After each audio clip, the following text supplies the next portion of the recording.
Est-ce que vous avez une anecdote à nous raconter? Ah bah oui, une bonne. Alors en fait, le contexte, nous étions à un petit festival, non, un beau festival dans l'Orne. Et puis, nous allions monter sur scène. Et du coup, je vais laisser la parole à Samy qui, lui, a vécu la scène au plus près. Tout à fait.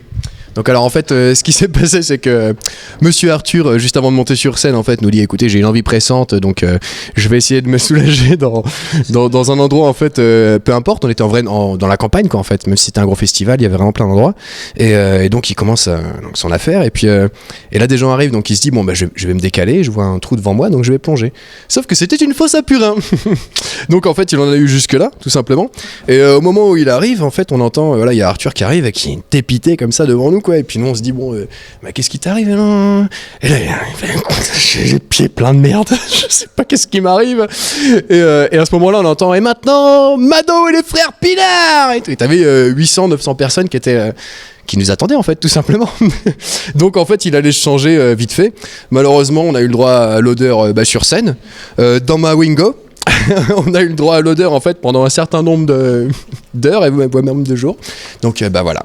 Et si je puis me permettre, Monsieur Arthur avait décidé aussi de ramener un camembert de ce fameux festival qu'il a laissé dans la Wingo toute la nuit. Voilà, donc en plus de l'odeur du purin nous avions l'odeur du camembert pour retourner dans notre joyeuse petite maison. Et sans parler du derbouka, de la derbouka en même temps qui a une odeur quand même assez pestilentielle, on ne sait pas d'où elle est sortie, je pense qu'il est parti faire un tour avec dans la fosse à purin, je sais pas. Et, si je peux me permettre pour la derbouka, un petit détail quand même.